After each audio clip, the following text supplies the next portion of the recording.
Sort of when you are full of life and you enjoy the things that you do, the activities, you enjoy the relationships you have, then the devastating realization that, sort of strikes you every now and then that it's got to come to an end is just truly awful. How old is an old person? Probably about 18. How old are you? Be 85 in October. I'm so curious to see how it's all going to work out. And of course, I'm not going to at a certain point. I'm going to stop seeing. I would say getting older is like probably about after 37. I think it's when you're about 20 or something, because you get a job and everything and then you finish university. So then you've basically got an experience. I think the answer to the question would depend on whether I was able to develop as an individual in radically new ways. I think if I remained the same person, very much fixed in identity, I think at some point I'd probably decide to take my own life. So if you could live to any age, if you could live to any age, what would it be? Oh, I know. I would want...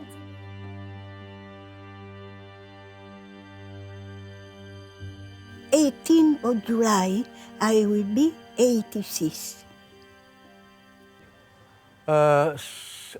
67 now, yeah. 68 in November. No, sorry, December, yeah, 24th, yeah. Christmas Eve. Christmas Eve? Yeah. You have to do the same things as you are as younger, and it's much easier doing the same things when you're younger because you're more fit. Your brain tells you you can, but your body tells you you can't. You need sometimes a little bit of help, and it's not always there. It's like you can't do anymore what you used to do. And so you fell asleep. You get problems like kidney problems and heart. Dementia. Dementia? What's dementia? I think my granny's gonna get dementia because she keeps on calling Louis Charlie. So you can get heart problems and your blood pressure can get down, and you never know when you're gonna die or not, because as you get older, you don't know what's gonna happen in the future.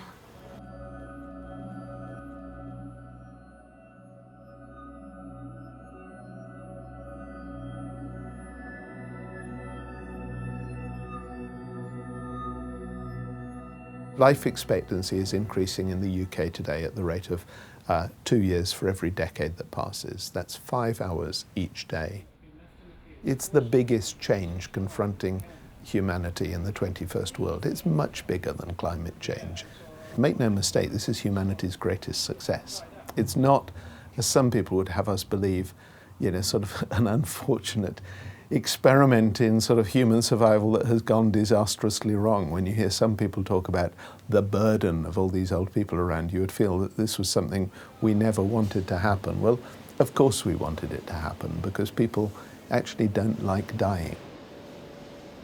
The thing about aging, you have two different sides of it. I mean, you have the maturational side. You gain in maturity, you gain in wisdom, you change with age, and that's something that I like very much. As I get older, in a way, I feel more comfortable with who I am, and it seems in some ways I'm getting better.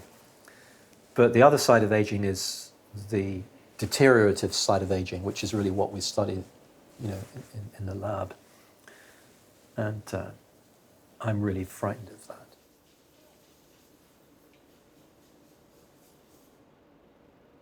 We're probably more scared of death now than people were in previous generations, because death is pretty rare in most of our experience until it happens to a very old person. I think the concern that most people have when it comes to aging is not so much shortening of their life or even death, it's disability. People aren't afraid of dying. They're afraid of having to have someone else take them to the toilet.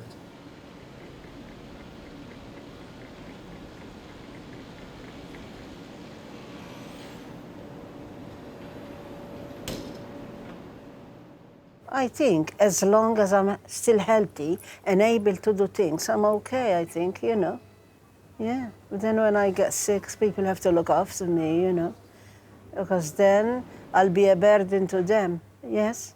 And I suppose I will start feeling miserable, and then it will be their job to look after me, yeah, carer. But they're gonna maybe get fed up with me, yeah, you know. So they're humans like me. We are all humans. We are, yeah. Couldn't have been me. It's been a year, 2 years actually. As far as I can see, it takes an awful lot for somebody to want to die as opposed to be alive. And I don't know whether that's fear of death or whether it's that there's enough enjoyment left in life that they don't want to lose that enjoyment. I suspect it's the latter mainly. I think what most people are afraid of is suffering, not of dying. Aging is, sort of a journey that is challenging, it's exciting, and ultimately it's heartbreaking. I mean, sort of when you are full of life and you enjoy the things that you do, the activities you enjoy, the relationships you have, then the devastating realization that sort of strikes you every now and then that it's got to come to an end is just truly awful. I don't want to live too long because it's going to get really hard. Yeah. And What would be hard, do you think? yeah, you would Just get to problems. Yeah, and to get around the place. But you'd get a wheelchair. Yeah, an electrical wheelchair. I think it just gets quite hard, even though my nan and granddad are perfectly in shape. I used to go swimming every day, and I have medals and a teacher's certificate. And I used to go every day swimming, but now I could go, get in the water, but I'm nervous when I come out onto that wet surface, and I miss that. I miss my swimming. But I like to see other people enjoying themselves, as long as they do sensible things. I know you're slow at certain things and all. Say running or anything like that. I'm all right walking and all that, But I couldn't do a 100-yard sprint or something. I don't think my granddad knew he was going to die. I think he was just about to eat, and then just literally just faded away. Yeah. But he didn't fade away into darkness, disappear. No, yeah, he just kind of... Yeah, it's hard. It just stopped. Do you think that's a good way to go? At least you don't know it's going to happen, because it could happen any time.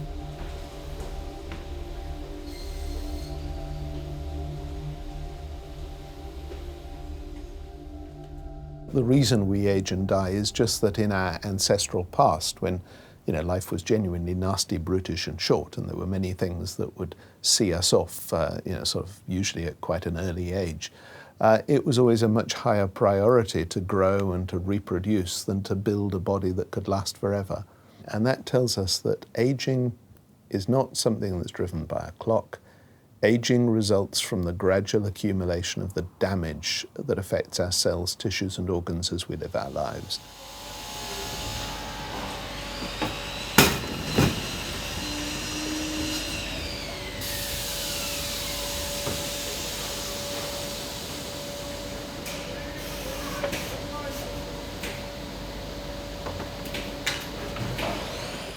What we know about it is probably only 1% of what we need to know about it. This is massive.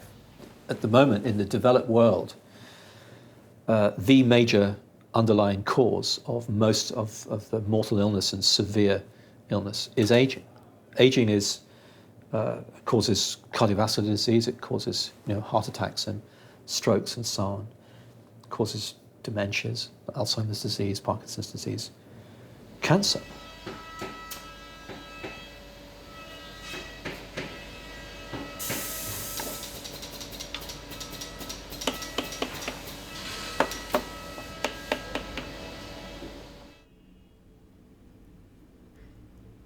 It slips over into being a disease, in my view, when the loss of function becomes so severe that it really leads to major loss in quality of life. But what's equally clear is that the ageing process is a major risk factor for the development of ageing-related diseases. And that becomes particularly clear if you can make an animal live longer through a mutation or through making it eat less or whatever, because what you see is a broad spectrum protection against ageing-related disease.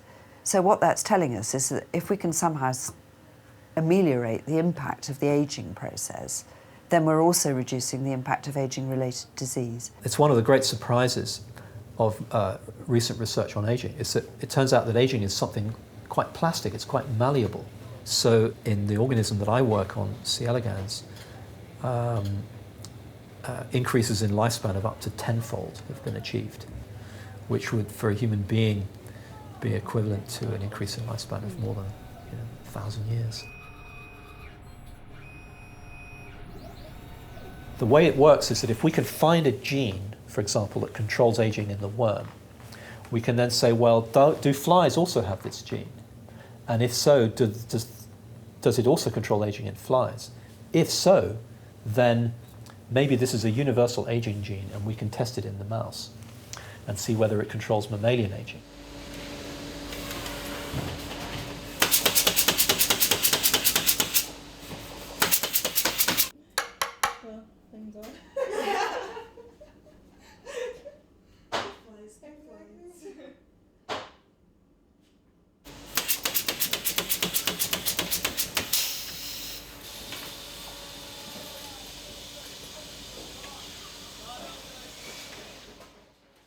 On the whole, most people are of the view that reducing levels of aging-related disease is a fantastic thing. It's a route, potentially, to relieving suffering on an absolutely colossal scale. Then you have this second consequence, which is extension of lifespan, increased longevity.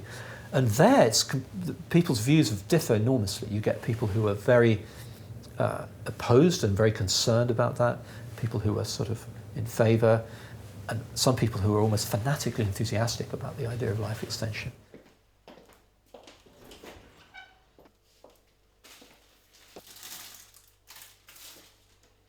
I was very young at the time, probably in my teens, but already I'd been thinking about ageing.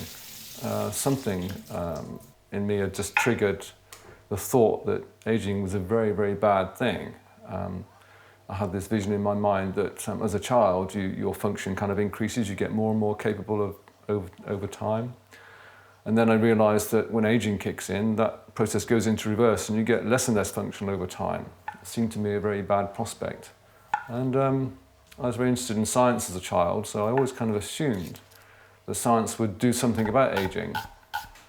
But I also assumed that that would be hundreds, maybe even thousands of years into the future, and it wouldn't necessarily help me. When I saw this article, which mentioned calorie restriction, I thought, well, my God, there's something that they can do about aging, and why aren't people shouting this from the rooftops? So I immediately thought, well, rats, scientific terms, are pretty similar to humans. There's a good chance that it's kind of transferable to humans. And at some point, that memory remained with me, and I actually decided to put it into action myself, actually starting to cut down my own calories and see what would happen. What it means now is that I just have 2 meals, one meal of about 700 calories and one of about 1,000 calories. What it is I don't want to deteriorate, and I would actually also prefer to not to have a fixed lifespan. So say at the moment, you can say to an average guy, well, you're going to live to 75, probably, and you don't have any choice about that. So he's basically been told he's in this box, so well, you're going to live from there to there. I would actually like the end point of my life to be indefinite.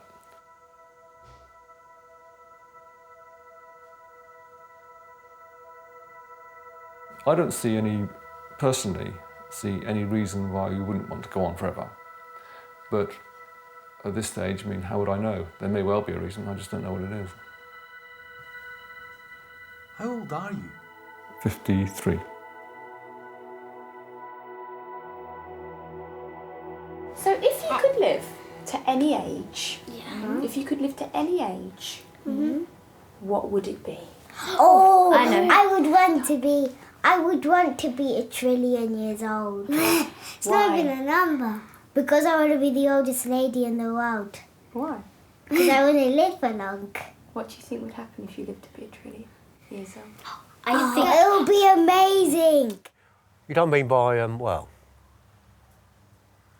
putting batteries in you and all that, you know what I mean? You know, or go around with, like a robot, you know what I mean? Oh, I think, no, yeah. I don't think science, well, I don't know, should interfere with your life. I think you can live as long as you want, as long as you lead a clean and good life. And try to give others the advantage of what you've learned through your life. Samuel, if you could live to be any age you like, what would it be? Infinity.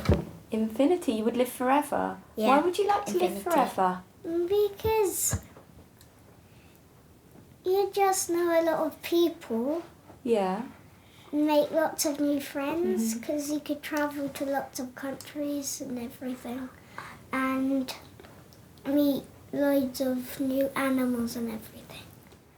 It'd be good to live up to 105, 110 or 100, because then you could help people and tell them about history and everything like that to help them learn.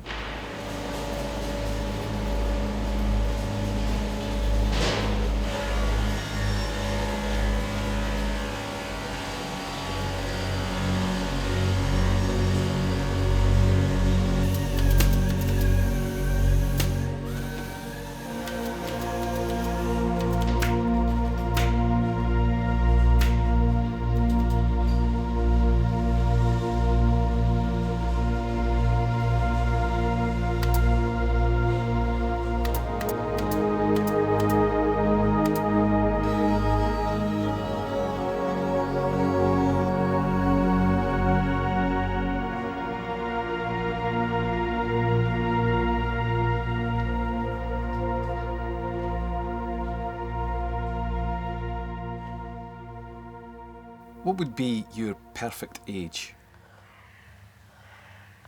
Well, that's a very hard one. I should imagine around about, say, 100, 125, something like that. I don't think it's possible afterwards, I don't know. Because the world would be full of old people otherwise, wouldn't it? And I think you've got to give the younger people a chance. Up to, living up to 80, it starts to get really hard to live. So 1 trillion and infinity is a bit too much, I think. So I would say about 100 for me. What will be my perfect day? Well, two sides of my family, I've known people who live 202 with their intellect. Mind you, if I reach to be 100, like our little Elizabeth here, I would be quite satisfied. I'd sort of know when I wanted to die. I wouldn't exactly know the second I was going to die. Yeah. But I'd sort of know when I sort of felt like I've seen everything and I'm ready to die. And once you're ready to die, your body seems to understand that. Let's say, what about 200 years? Oh, good God, no. That's over the limit. Asking a bit too much. Oh, yeah. I wouldn't like to live very, very long. There's certain time it stops, and things stop, you know. No, there is certain time when you got to stop. I don't want to live forever. What's all that, you know? When time comes, especially if you're not well, when God calls you, then you go, you know.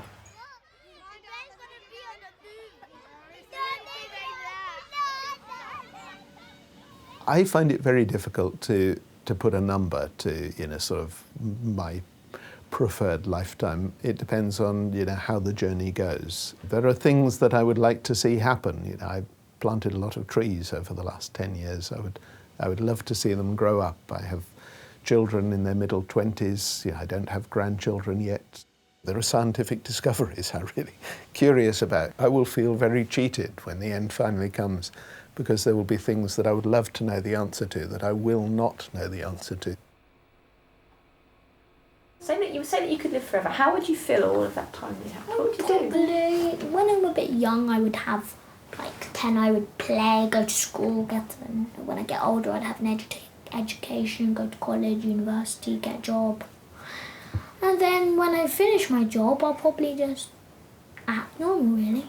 And all that time I would spare in my whole life, I'll get to have more opportunities to do stuff and to go places like you might be quite old. Tangier, I don't know.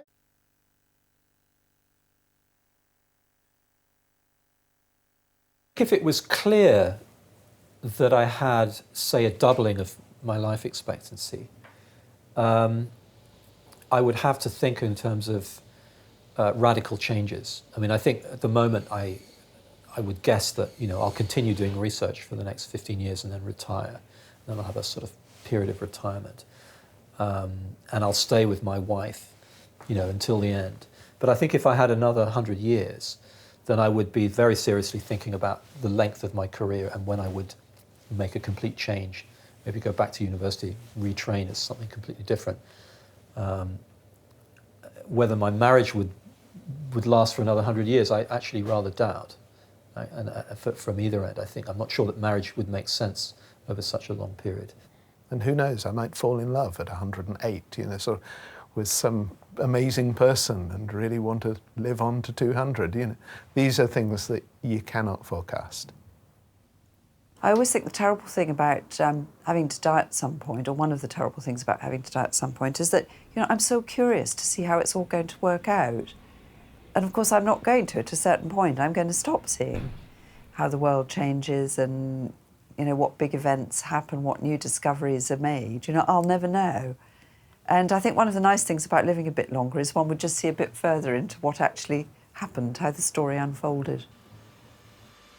I really would like to think that anybody that I come into contact with in my life, then I leave them better than I found them. That's sort of one element to my philosophy. And the other is to really to make your life different. If it's the same as hundreds of lives that have gone before, to me that feels a bit pointless. I feel that you should have some kind of individualistic take on life and have a life which is different to others and really lived to the furthest extent possible. I think that, sort of however long or short my life ends up being, I would like to be able to look back and feel that, sort of the time of my life was good. Learning to be content and at the same time, aspiring to achieve more, to do more within the kind of the framework that we have is ultimately what life is about and is ultimately the route to fulfillment and to happiness. Let's have a look. How big? Look at the size of that. That's a monster, isn't it? Well, I suppose life itself. Being alive, being able to talk to people, to do things, to go places. Just enjoy what you've got. Usefulness, finding something to do. Reading, gardening, sewing, mending. The best thing about being alive is to see your family, basically. So without your family, it's quite hard. You don't have any relatives and stuff. So I think it's your family that's most important when you're alive. For all those years, because I love the world. I love the world. I want to stay there as long as I can because I love the world. Well, it's often said that life's what happens while you're making other plans, isn't it? I think I feel a bit like that about it myself. I think often the things I enjoy most are incidental things that come up, you know, going out for a walk on Sunday and, you know, suddenly seeing some wonderful countryside or natural history of some kind, a particularly good novel that I wasn't expecting, families suddenly doing things that make them very happy. Of course, anything to do with new arrivals in the family is always a wonderful thing. I think just lots of different things, not all of which are terribly easy to anticipate. I sort of think, like, sort of the world is like, because that's how the world sort of made us, and yeah, we need to look after it because that's how we are here today. Including the world, I think the universe is, because the universe made the world and the world made us. So basically, it's a universe. What would we do without, like, stars and the moon and the sun? Yeah. There would be no rainbows. And it would just be a dark, dull world. We were sent on this earth to live a life, and you've got to make the most of it. Why? Well, what's the point of living a life if you're not doing any good or getting interested in things? It's no good just having a long life if you're just going to sit in a chair and watch things go by. You must get interested to keep your brain active. It could be to, like, experience new things, because if you're, say you could be alive, and you don't take your chances, you probably end up not knowing stuff. So, like, some people, they don't eat food, but they don't try it because it doesn't look nice. Sometimes the things that don't look nice are very nice, and sometimes stuff that look nice can be nice or not nice. So it depends on you trying stuff, trying out new things, and seeing if you can do them or not, really. Okay. Well, I think that maybe heaven isn't there, maybe it's just nothing there. So when you die, you think you go to heaven, but you don't. And you might just die and then you forget everything and you're nothing.